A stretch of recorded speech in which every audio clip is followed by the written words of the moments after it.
All right, Richie, before we properly dive in, let's get the official drop in the can. Whenever you're ready. Hi, what's up? This is Richard Coleman, popularly known as Richieremydetalkertive of Richie's Talk Zone podcast, a safe and relatable space for youths that are looking for answers to pertinent life questions. And you're listening to Into the Podverse with Tony Doe. Perfect. Now we're rolling. Take us back to the beginning, Richie. How did Richie's Talk Zone actually start? Well, basically, the personality Richard Coleman, Richie, is always the go-to guy for most of my friends, my acquaintances, my family members. They always reach out to me because I always give listening ear to people's issues. So I discovered that I always have answers to the questions that they throw at me. So some people gave me feedback that, basically, this answer you gave me, I applied it and I really got headway. So I just sat there. I was like, I'm really impacting people. Yeah, I know I'm impacting people, but how can I do it on a larger scale? So a friend of mine one day called me. She was like, Richard, why don't you start a podcast? So it's not just limited to just your friends gaining these great things that you have upstairs. Why don't you get a podcast, distribute it so people can listen into your podcast? Because I discover my strength lies with youth, and because I'm a very realistic person, I have so many questions myself. So when I go in search of answers for those questions, I always want to share with people. So that is how Richie's Talk Zone came about. So I basically set up this podcast to be able to reach the youth, because youth are really passing through a lot. We have several faces in that particular youth bracket. So that is basically how Richie's Talk Zone came about. Just an amplifier for my voice to be heard and also cause a positive impact in my generation. Yeah, basically. So that's it. You go deep in the stuff most people dodge. Anger, fear of getting older, mentorship, all of it.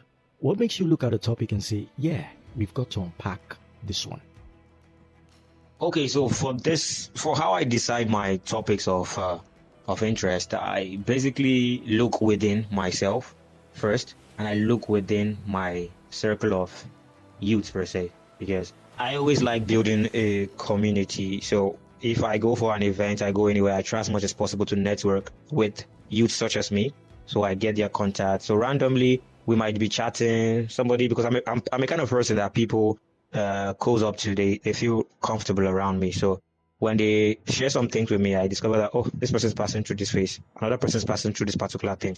Why don't I do a research on it, or get somebody that can be able to speak on this particular issue, and then it's available for everybody. So it's like a blueprint. Yeah, I basically see my podcast as a blueprint for youths, that when you listen to Richie's Talk Zone podcast, any question that you have, virtually any question that you have, I'm still building it up though, but virtually any question that you have pertaining you being a youth, you're going to see it on my podcast. Like you rightly said, fear of aging, money affairs, everything, mentorship. Yes, that's what youth need. So that is how I coin my topics of interest for each episode that I release. Yeah. Out of all the episodes you've dropped, which one hit you sideways? And what was the listener's message or reaction that made it really stick with you? Virtually all the topics, virtually all the episodes that I've done forced me to rethink something in my own life. Like I said earlier, I always take a look within. So most of the things, and I know I'm a youth as well, so some of the things I'm passing through, a lot of my youths are also passing through it. So I first of all look within and I say, how can I overcome this particular thing? What can I do differently to be able to tackle this particular issue I'm facing? So that is how those episodes are birthed. So if those episodes are birthed from within me, definitely it causes me to rethink, because I discovered that when I'm doing my research and bringing this to the table, I'm also helping myself. I'm helping myself to become better. So my episodes are not just for my listeners, they are also for me. They make me rethink every day, from how to manage your money, fear of aging, mentorship, leadership, and the rest. They are all things that I've thought about personally, very deep thoughts that I've had personally. So it had made me, after gaining some insight from some people that I invited onto the podcast, and also from some of my friends, I discovered that, and research as well, I discovered that, it caused me to rethink and become actually a better person, to change my approach to basically that episode. Yeah, so all my episodes, all topics have caused me to have rethink. When you know a guest is about to open up in a big way, how do you prepare for that? To answer this question, I would say I tilt towards the angle of spontaneity. I always dwell on spontaneity. I always make sure my episodes are they're not robotic. I don't want a robotic kind of podcast. So I make sure my flow with the guest is relatable. Even though, I sometimes come up with prep questions that I share with my guest to just take a look at it. But sometimes I exclude some things from those questions that I'm going to be maybe springing up on the person to give me answers to. It depends on the episode though. But I would say I dwell more on spontaneity. I give my guests prep questions that they can go through, particularly for some pointers that I feel they need to have ample research on to be able to deliver what I want them to deliver to both myself and my listeners. So yeah, spontaneity and also some kind of prep questions I give my guest. You're a seasoned voiceover artist as well. I'm curious, how does being on the other side of the glass all these years shape the way you host now? I'd say being a voiceover artist has also given me an edge as to how I deliver my podcast. Because if you listen to my podcast, from the intro, the highs, I'm even doing it right now.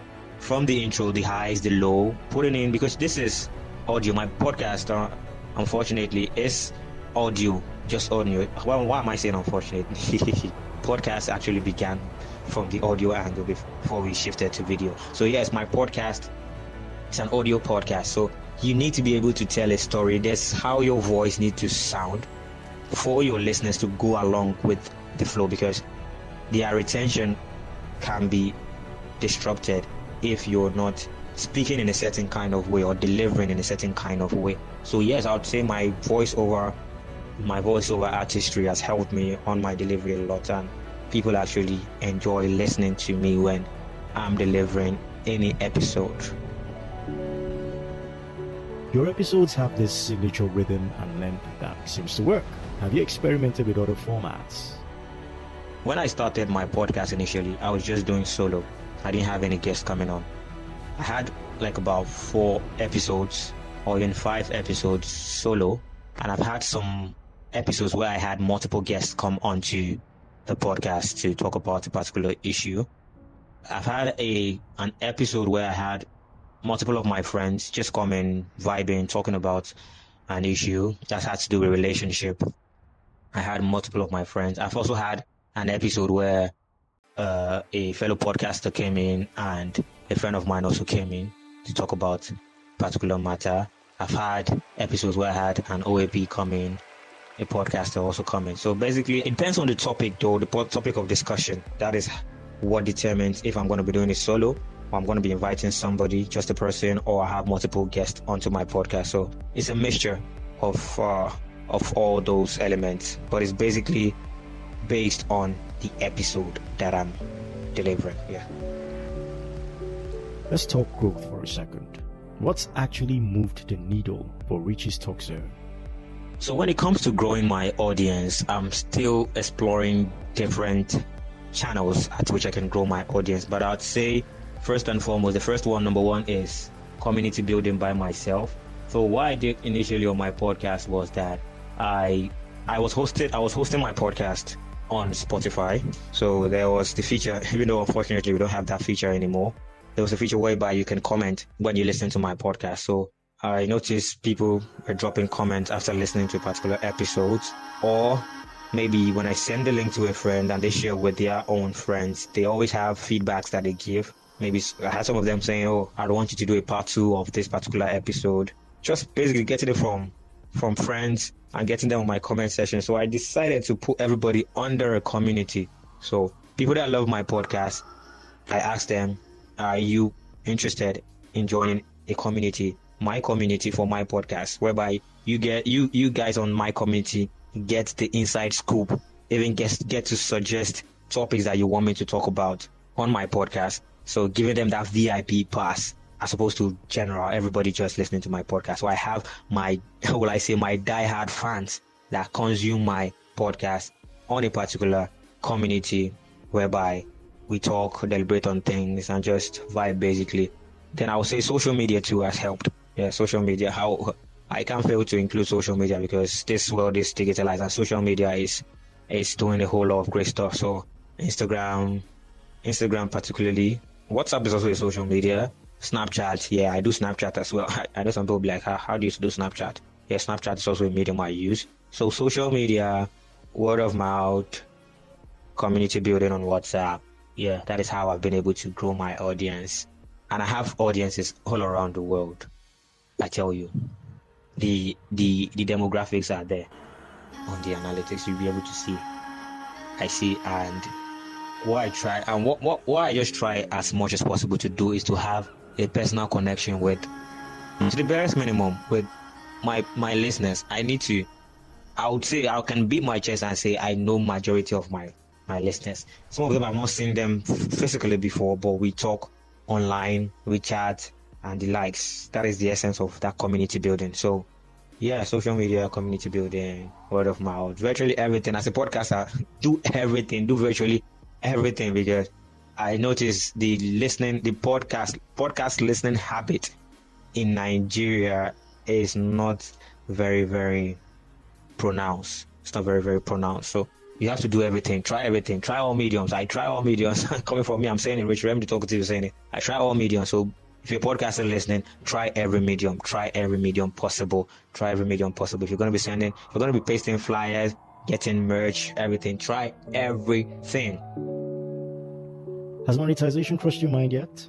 When you picture a brand or revenue stream that feels right for the show, what has to be true about it? Yeah, Boss Tony, I've actually considered monetizing my podcast, but money aside, I tell you, money's gonna come. Money's gonna come. But for now, my main focus is not even on the money. I know it might sound somehow. Somebody might be saying, "What is he talking about? Don't you want to eat? Don't you want to feed?" No. The main reason why I started my podcast was not money. I didn't build the foundation of this podcast on money or generating funds from the podcast. I built this podcast because I clearly wanted to cause an impact.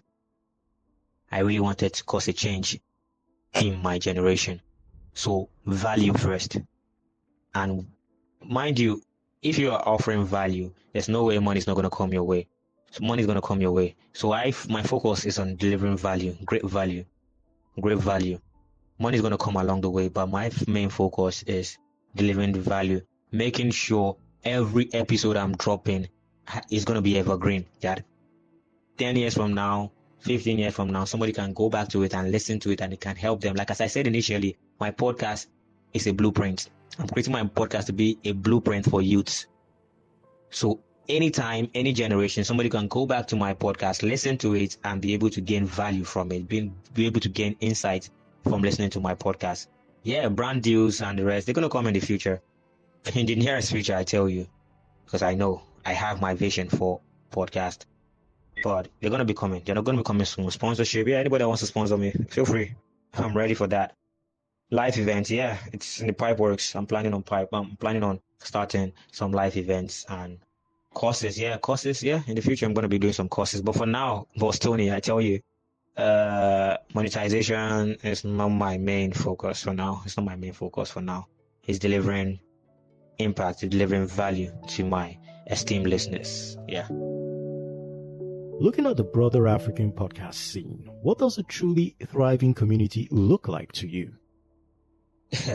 This may seem far-fetched, but a really thriving African podcast community should be a community where everybody knows his or her name, or will I say everybody knows each other on a first name basis, because it's easy to create a community and you everybody's just there, not sharing value amongst each other. You're just there because you're under the umbrella of that particular so-called community. So I'd love a podcast. I love an African podcast community whereby everybody knows each other on a first name basis. Let's even start from your particular country first and foremost. And the only way we can be able to have a larger voice is if we know ourselves personally. If we don't know ourselves personally, I don't see how we can be able to do some things. Yeah, you can say, yeah, there are some structures that will be put in place to do all these things, but I'd say what I would want an African podcast community to be is a kind of community where we know ourselves on a first name basis. We can even do form of exchanges. People, African podcasters, maybe from Nigeria going to Ghana, Ghana coming to Nigeria, Zambia, and the rest, like touching bases around every corner of Africa, either physically or virtually. More of connections. I should be able to have on my contact list so many African podcasters that I know. I check up on them, they check on me, they check on my episodes, they give me feedback, they give me some nuggets. I also share, basically intertwining, like there should be synergy. That is what I pray for. And I know in the near future it's gonna happen. And we're already doing a great job at ADVA. We're doing a great job. The Association of African Podcasters and Voiceover Artists. We're doing a great job. Yeah, we can still do better. Other people should just join. We should just join hand and have a big umbrella whereby we all synchronize. There's a synergy, and because we can really, really do great things when we collaborate effectively.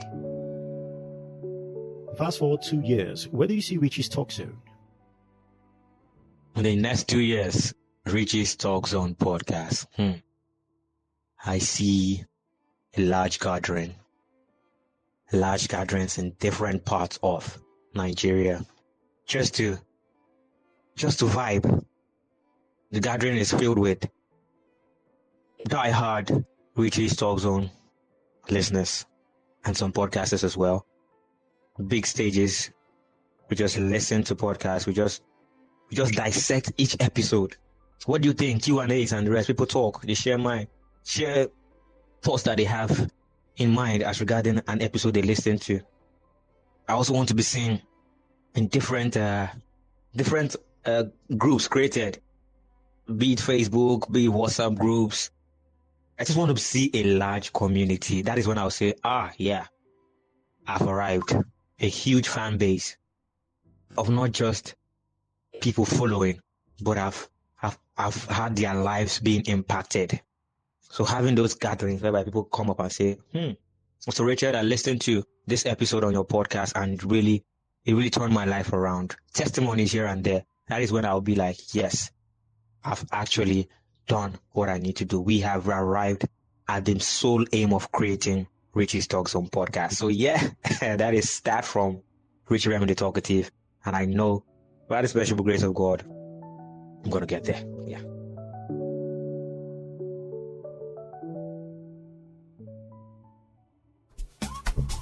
I hope today's episode sparked some ideas, tackled a challenge, or opened your eyes to a new opportunity.